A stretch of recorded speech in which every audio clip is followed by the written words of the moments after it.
और अपने चिंतन से भी हुआ है। और भारत ने हमेशा से परिवर्तन को अपनाया है, आधुनिकता को अपनाया है। यही वजह है कि आज दुनिया की दिशा तय करने में भी भारत का बहुत बड़ा अहम रोल हो रहा है। आज दुनिया की कोई भी बड़ी घटना होती है तो पूरी दुनिया भारत के रुख का इंतजार करती है कि भारत का रुख क्या होने वाला है। पहले दुनिया के लोग हमें क्या केवल भारत को एक बाजार समझते थे कि जो डालो, कूड़ा डालो, करकट डालो, सब साफ हो जाएगा। इतना बड़ा बाजार भारत। लेकिन अब उनकी दृष्टि बदल रही है। आप देखिए, हमारे प्रधानमंत्री जी ने अभी हमारे सामने स्वदेशी का संकल्प रखा। स्वदेशी अपनाओ, घर घर स्वदेशी। तो कितनी बड़ी संख्या में लोगों ने स्वदेशी अपनाई है। लोग देख रहे हैं कि अरे कोई कपड़ा खरीदने जा रहे हैं कि ये ब्रांड कौन सा है, ये स्वदेशी है कि विदेशी है। हम सवेरे से लेके कितने सारे खाने के सामान खरीदते हैं, उसमें से भी हम देख रहे हैं कि क्या स्वदेशी है और कौन सा विदेशी है। कितनी बड़ी है इस बार हमारे जो, मैं देहरादून में भी गया। मैं हर बार दीपावली पर कुम्हार के जो मिट्टी के दिए खरीदने के लिए मैं खुद जाता हूं। इस बार भी गया तो मैंने, क्योंकि मेरी हमेशा से एक वो रहा है कि जितने भी जो दुकानदार एक तरफ से लगे होते हैं, मैं सबके यहां से थोड़ा थोड़ा कुछ न कुछ खरीदते हुए जाता हूं। तो मैंने सबसे पूछा कि इस बार आप लोगों का कैसा अनुभव रहा।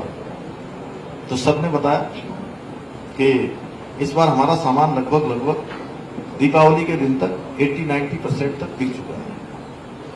हम उतना सामान ही नहीं बना पा रहे जितना जो है आज मार्केट में मिल रहा है। देखिए, प्रधानमंत्री जी ने कहा स्वदेशी अपनाओ। उसका लाभ क्या हुआ? छोटे कारीगरों को, छोटे हमारे कुम्हार, मिट्टी के बर्तन बनाने वाले, दिए बनाने वाले, उनको प्रोत्साहन मिला। हमारी जो मातृशक्ति, हमारी महिलाएं बहुत सारे उत्पाद बनाती हैं, उनके उत्पादों को एक बड़ा बाजार मिल गया। और उस पर सोने पर सुहागा। नेक्स्ट जनरेशन सुधार, जीएसटी में प्रधानमंत्री जी ने इस बार बहुत ज्यादा रिडक्शन कर दिया। बहुत जो जीएसटी में छूट कर दी, उन पे कटौती कर दी, उनकी दरों को घटा दिया। उसके कारण से हर चीज आज हमारी सस्ती हो गई है।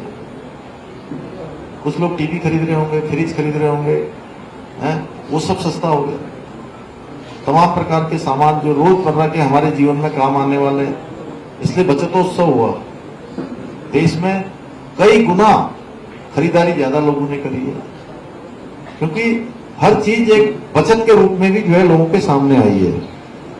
इसलिए मैं अपने युवाओं के साथ अपने संवाद में उनसे यही कहता हूं कि सबसे पहले जीवन में आप लोग भी तय कर लीजिए कि आपको क्या बनना है, आपको किस दिशा में जाना है। ये जरूरी नहीं है कि हर कोई डॉक्टर बने, हर कोई इंजीनियर बने, हर कोई सिविल सर्विसेज में जाए, हर कोई पुलिस की सेवा में जाए, कोई सेना में जाए। अलग अलग क्षेत्र हैं। आज इतने सारे क्षेत्र हैं कि हम किसी भी क्षेत्र में जा सकते हैं। ये जरूरी नहीं कि इसी क्षेत्र में जाना है। और ये डिजिटल इरा है, डिजिटल युग है। इसमें अनगिनत हमारे पास अवसर है, अवसरों की भरमार है।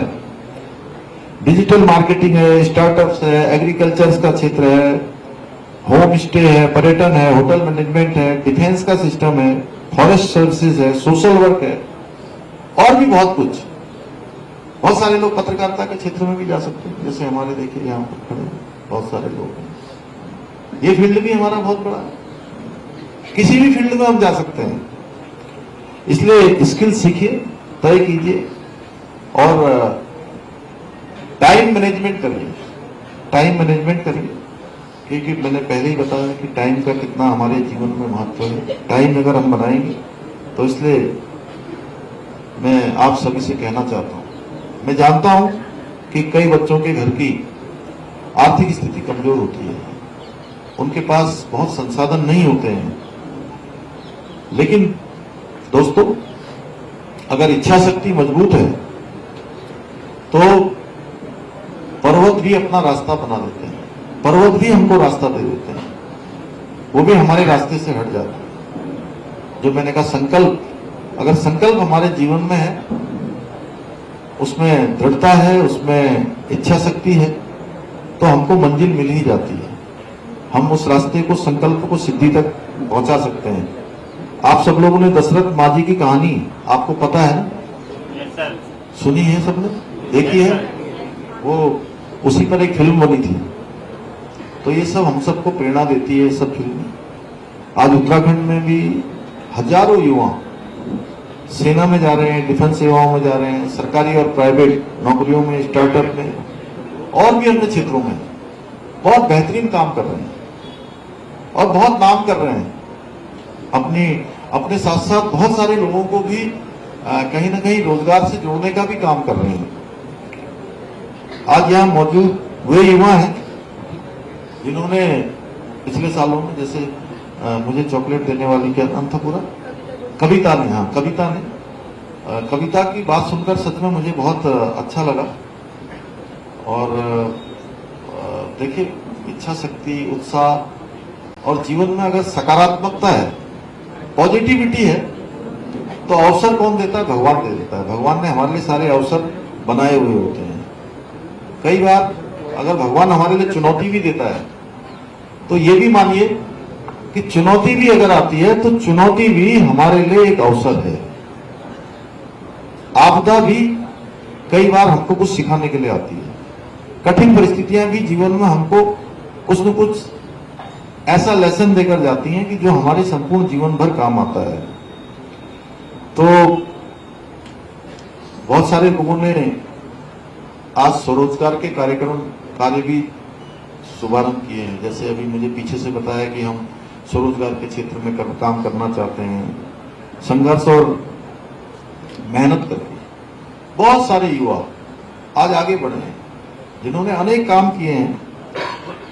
और हमने नकल का कानून इसीलिए बनाया था कि जो भी युवा जिनके सपने हैं सरकारी नौकरियों में जाने के, कि उनकी योग्यता, प्रतिभा, क्षमता के साथ किसी भी प्रकार का कोई भी भेदभाव न हो, कोई उनके साथ अन्याय न हो, उनको पारदर्शिता के आधार पर नौकरी मिले। इसीलिए इसी का परिणाम हुआ कि पिछले 4 वर्षों में 26,000 से ज्यादा हमारे युवाओं को नौकरियां प्राप्त करने में सफलता प्राप्त हुई। और कुल राज्य स्थापना के बाद, राज्य बनने के बाद अगर इन नौकरियों को आप जोड़ देंगे तो पिछले 4 साल की नौकरियां ये पहले के मुकाबले में दुगने से भी ज्यादा हैं जो 20-21 सालों में प्राप्त हुई। साथियों, भारतीय संस्कृति को भी संरक्षित और संवर्धित करने के साथ ही आदरणीय प्रधानमंत्री जी ने हमारे सामने 2047 का एक लक्ष्य रखा है कि 2047 में हमको विकसित भारत बनाना है। और विकसित भारत का संकल्प लेकर हम एक मिशन के तहत काम कर रहे हैं। परंतु भारत को विकसित राष्ट्र बनाने के लिए अभी हमें बहुत कुछ करना बाकी है। और इस ध्येय को पूरा करने के लिए, इस संकल्प को पूरा करने के लिए सबसे महत्वपूर्ण भूमिका अगर किसी की होने वाली है तो हमारे युवाओं की होने वाली है। और ये अमृत काल है, हमारे प्रधानमंत्री जी कहते हैं कि आने वाले ये जो 2047 तक का कालखंड है, उस कालखंड में आप सब युवाओं की बहुत महत्वपूर्ण भूमिका होने वाली है। आप जिन क्षेत्रों में भी रहेंगे, जहां भी रहेंगे, जैसे मैंने कहा कि कोई भी राष्ट्र आर्थिक रूप से, सामाजिक रूप से, राजनीतिक और सांस्कृतिक रूप से तब तक विकसित नहीं हो सकता जब तक हमारी युवा शक्ति संगठित नहीं होगी, वो ध्येयशील नहीं होगी, आत्मनिर्भर और राष्ट्रवाद की भावना से जब तक उनके अंदर कूट कूट के राष्ट्रवाद न भरा हो कि मुझे भी कुछ करके दिखाना है, मुझे भी इस विकसित भारत के संकल्प में अपना योगदान देना है, ऐसा जब तक मेरा ध्येय नहीं होगा तब तक हम जो है कहीं ना कहीं ये सोचेंगे कि जो विकसित भारत का संकल्प है उसमें पूरी तरह से उसका विस्तार नहीं हो पा रहा है, उसमें कहीं ना कहीं हमारा योगदान नहीं हो पा रहा है। जिस तरह से इंजन को चालू करने की आवश्यकता होती है, उसी तरह से राष्ट्र की प्रगति सुनिश्चित करने के लिए भी हमारी युवा शक्ति की ताकत, इनोवेटिव सोच और प्रतिभा की आवश्यकता होती है। अगर ये सब एक साथ संगठित होकर काम करने लग जाए तो फिर कोई शक्ति हमको आगे बढ़ने से नहीं रोक सकती। और आज भारत पूरे विश्व के अंदर एक युवा देश के रूप में जाना जा रहा है। और अगर देश के सही युवा, सभी युवा सही दिशा में कार्य करेंगे तो हमारा देश अवश्य रूप से जिस दिशा में अग्रसर हो गया है, जिस दिशा में आगे बढ़ गया है, भारत को विश्व गुरु बनने से कोई रोक नहीं सकता। आने वाले समय में आज देखिए जिस प्रकार से भारत हमारा आर्थिक रूप से 11वें नंबर की आर्थिक शक्ति हुआ करता था और आज हम चौथे नंबर की दुनिया की सबसे बड़ी आर्थिक ताकत बन गए हैं।